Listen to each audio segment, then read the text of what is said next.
ओम भूर्भुवः स्वः तत्सवितुर्वरेण्यं भर्गो देवस्य धीमहि धियो यो नः प्रचोदयात्। वेदवाणी में पुनः आप सभी का स्वागत है।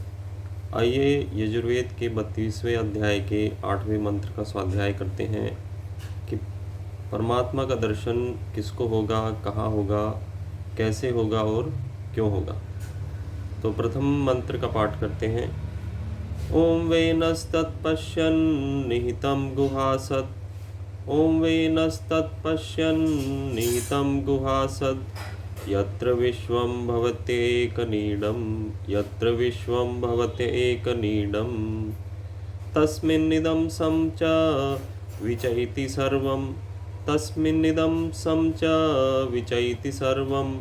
स ओतः प्रोतश्च विभु प्रजासु, स ओतः प्रोतश्च विभु प्रजासु।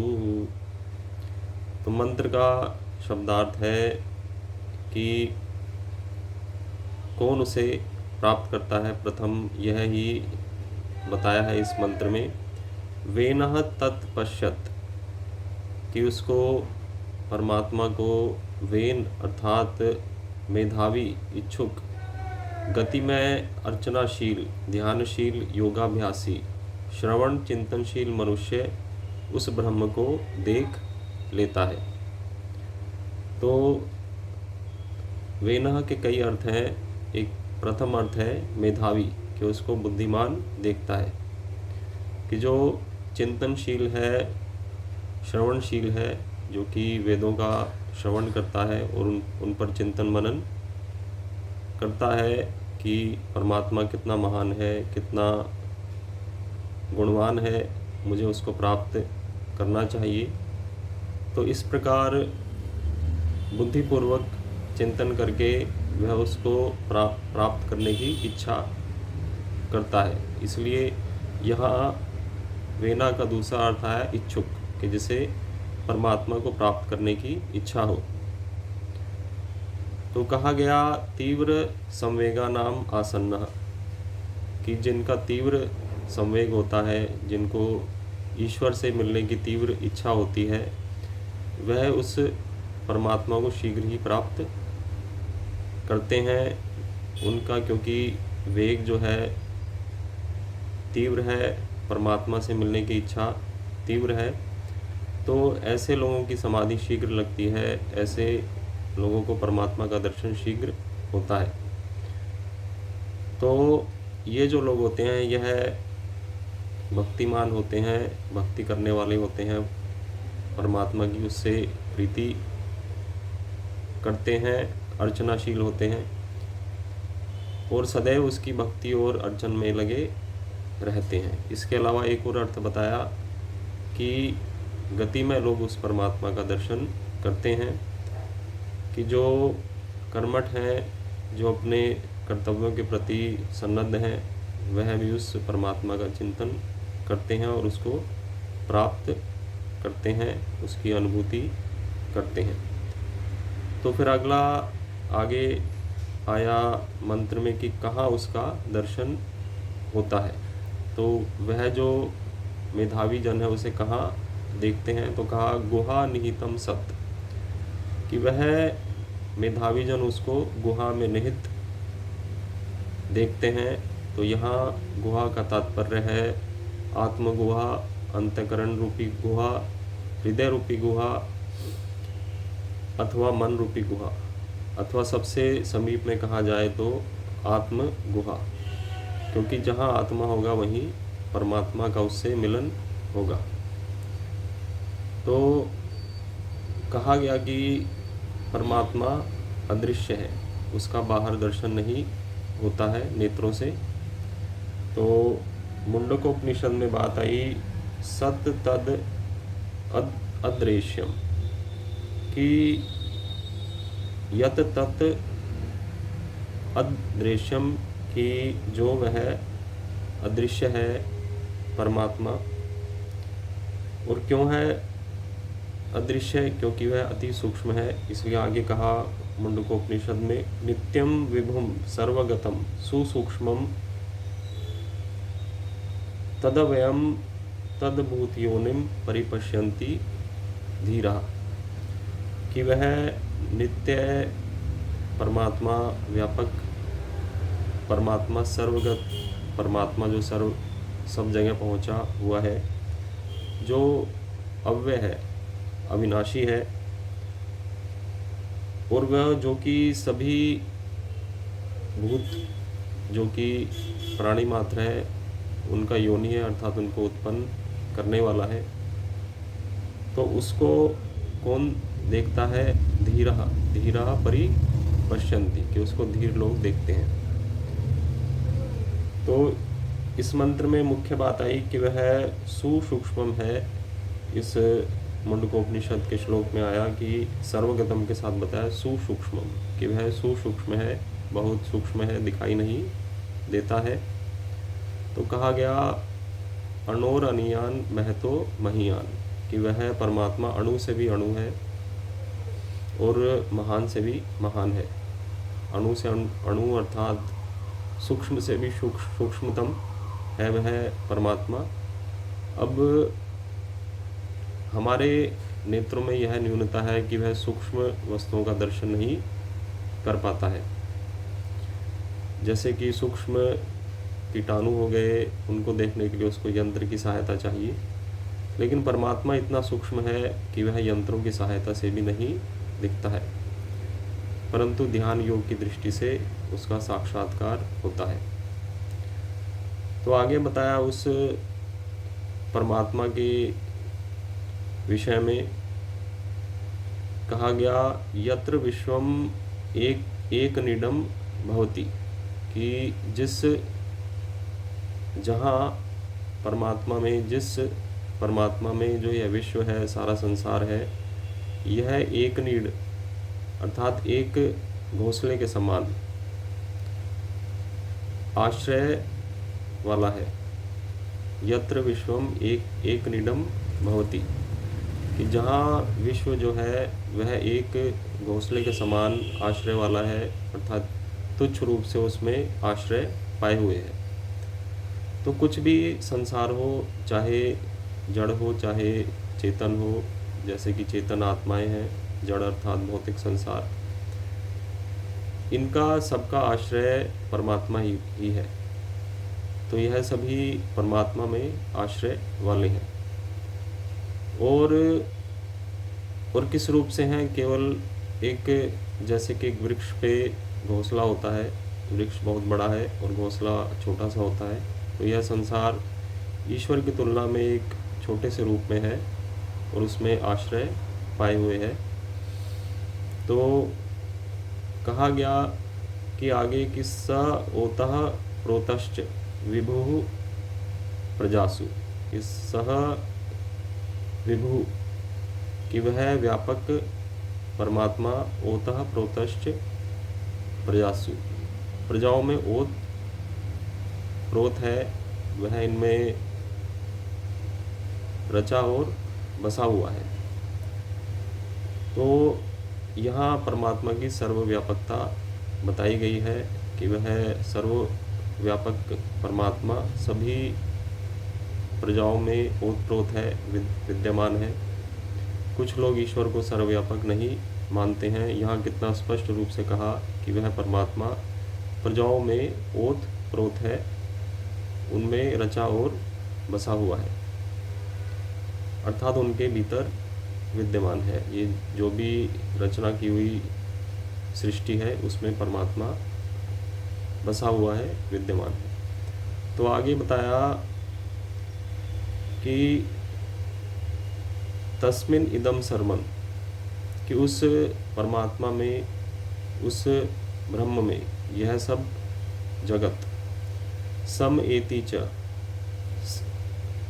प्रलय काल में समाविष्ट हो जाता है, कि जब प्रलय होता है तो यह सारा संसार उसमें लीन हो जाता है। फिर आगे बताया वी एति च, और इसी प्रकार उसी ब्रह्म में तस्मिन इदम सर्वम, जो यह सारा विश्व है, उत्पत्ति काल में बाहर निकल आता है।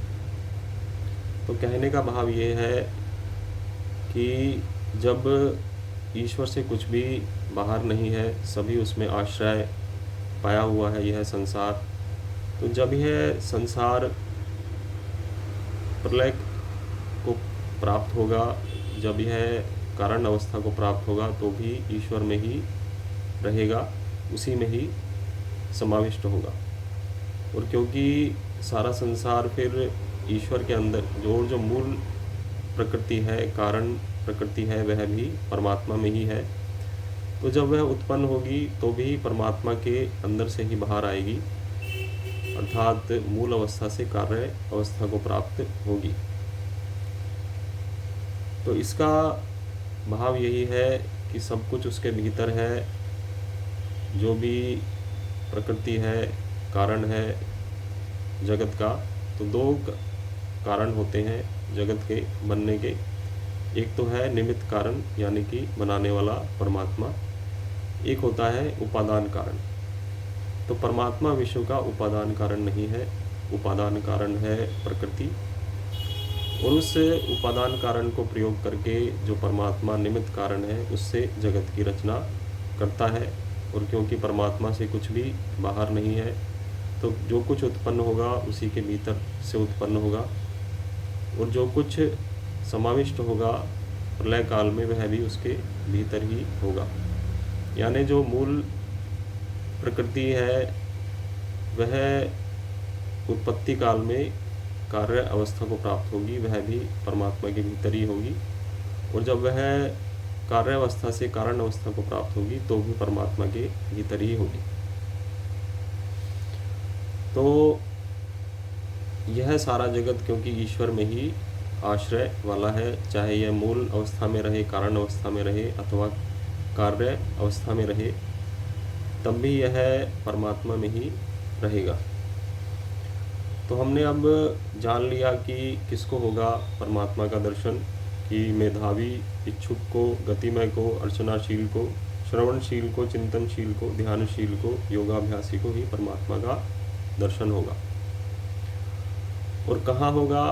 तो वह होगा आत्म गुहा के अंदर, अपने भीतर ही। और कैसे होगा?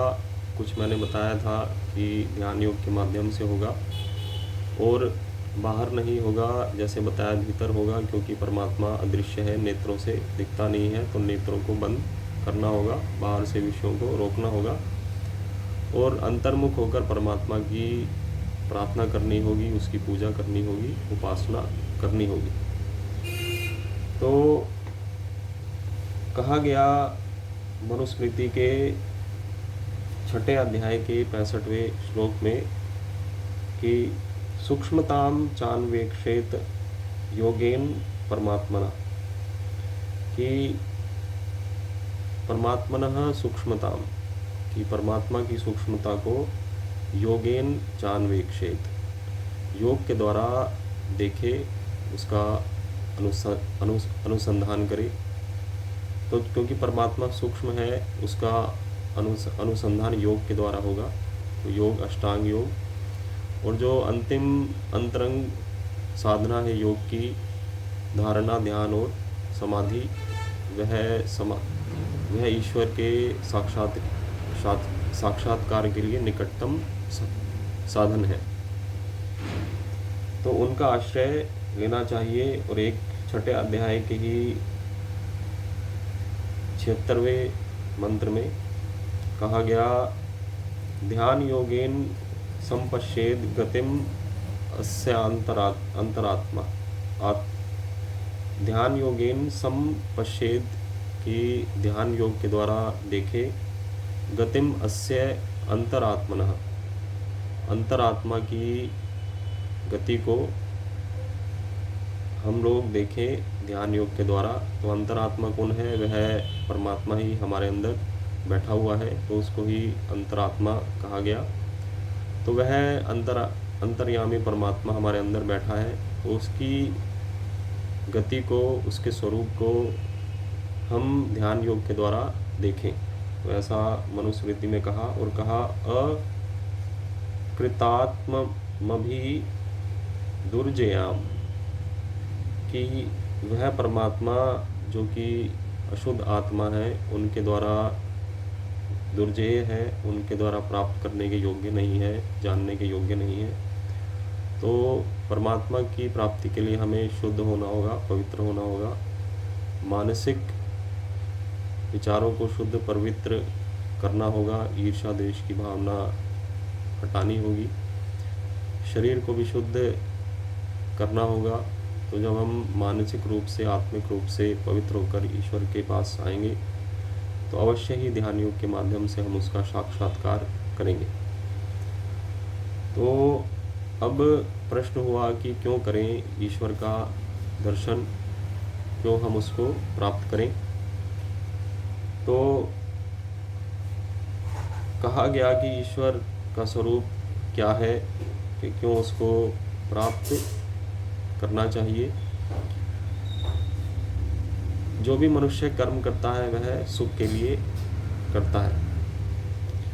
तो परमात्मा में ऐसा सुख है कि जो हमें विषयों से नहीं मिलेगा, सांसारिक सुख के साधनों से हमें प्राप्त नहीं होगा, सांसारिक विषयों से हमें प्राप्त नहीं होगा। ऐसा अलग एक हमें आनंद, एक सुख मिलेगा जिसको कहा गया परमानंद।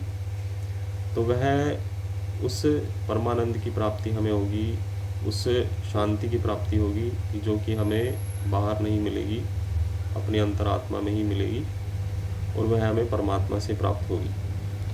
तो अथर्ववेद के एक मंत्र में आया, अमृतः स्वयंभुः रसेन तृप्तः न कुतश्च ऊनः। तो कि जो कि अमृत स्वरूप परमात्मा है, जो कि अमर है, जन्म और मृत्यु के चक्र में नहीं आता है, वह स्वयंभू है, स्वयं से ही विद्यमान है, सर्वशक्तिमान है, बिना किसी की सहायता के अपने कर्म करता है, इसलिए उसको कहा गया स्वयंभू। तो संसार की रचना के लिए, उसके पालन के लिए और उसके सहार के लिए उसे किसी अन्य व्यक्ति की आवश्यकता नहीं होती, किसी अन्य आत्मा की, क्योंकि वह सर्वशक्तिमान है, स्वयंभू है, स्वयं से ही है और स्वयं से ही उसके कार्य हैं। वह किसी के आश्रित नहीं है, परंतु सारा जगत ही उसके आश्रित है, उसके बिना दूसरों का कार्य सिद्ध नहीं होता है।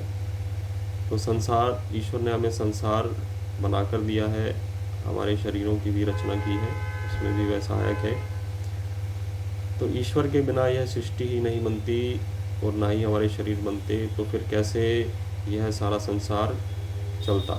तो ईश्वर की ही कृपा से यह सारा संसार चल रहा है, उसी ने इसकी रचना की है, वह ही इसका पालन करता है, वह ही इसे अंत में संहार करेगा।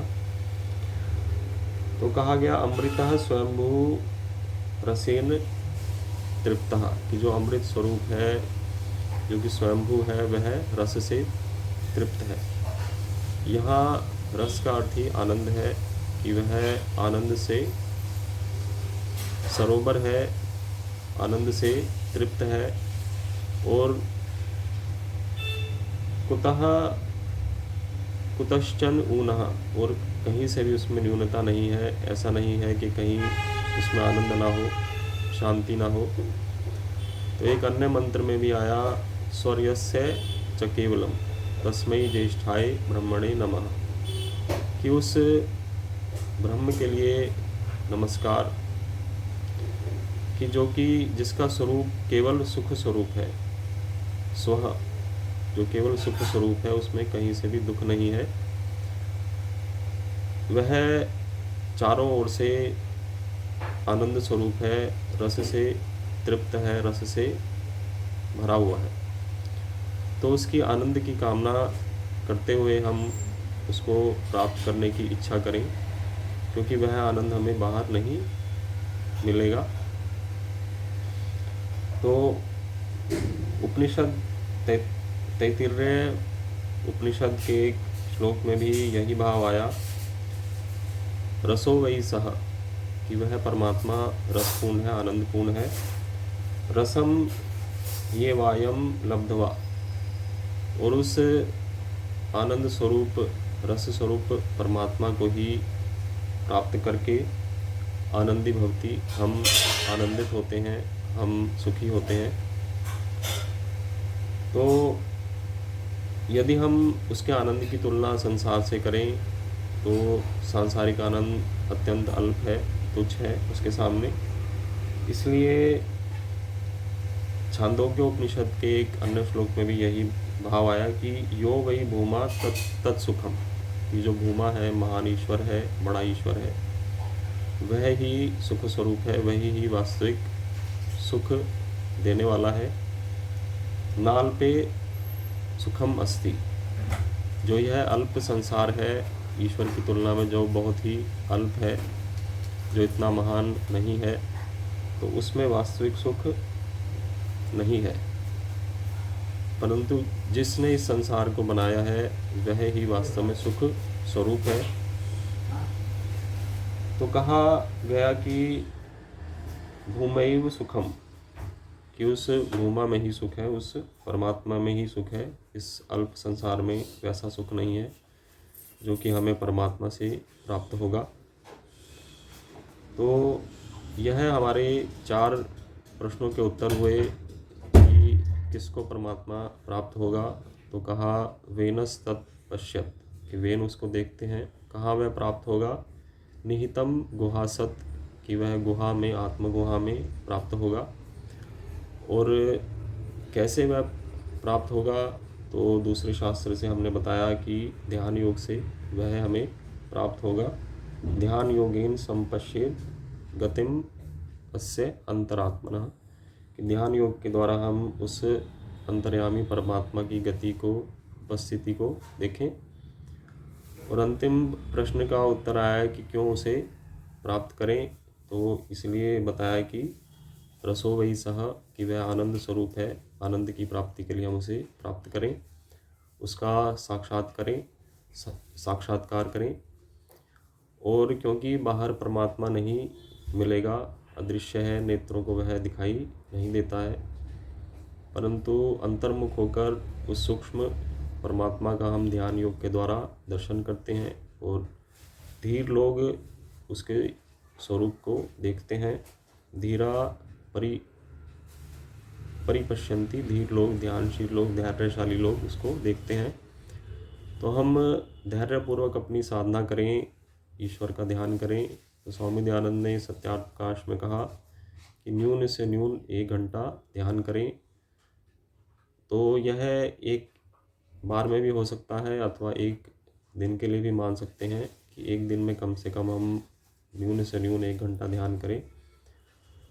तो हम आधा घंटा निश्चित कर लें, प्रातःकाल आधा घंटा, शाम को आधा घंटा, कि हमें ईश्वर का ध्यान करना है, कि जिससे हम, जो हमारा परम लक्ष्य है ईश्वर को प्राप्त करना, ईश्वर का दर्शन करना और मुक्त होना। तो एक और भी है इसमें चर्चा कि ईश्वर को क्यों प्राप्त किया जाए, कि एक तो संसार से अधिक सुख उसमें है और इसके अतिरिक्त संसार में दुख भी है। तो दुखों से छूटना है, मोक्ष को प्राप्त करना है, तो हमें ईश्वर की भक्ति करनी होगी, उपासना करनी होगी। क्योंकि वेद में आया है कि वेदाहमेतं पुरुषं महान्तं आदित्यवर्णं तमसः परस्तात् तमेव विदित्वाति मृत्युमेति नान्यः पंथा विद्यते यनाय, कि उसको ही जानकर, तमेव विदित्वा, उसको ही जानकर, मृत्युमेति, मृत्युम अतीति, कि उस हम मृत्यु को, उस जन्म और मृत्यु के चक्र को और दुख रूपी मृत्यु को हम पार होंगे। नान्यः पंथा विद्यते यनाय, अयनाय अर्थात मोक्ष के लिए, सुख के लिए, ना अन्यः पंथा विद्यते, दूसरा कोई पथ नहीं है, दूसरा कोई मार्ग नहीं है। तो इसलिए ऋषि कहता है वेद अहम एतम, कि मैंने उस को जान लिया है। तो किसको जान लिया है? पुरुषम महानतम, कि जो महान पुरुष है, आदित्य वर्णम, जो कि सूर्य के समान प्रकाश स्वरूप है, तमसः परस्तात्, जो कि अंधकार से अज्ञान से दूर है, परे है।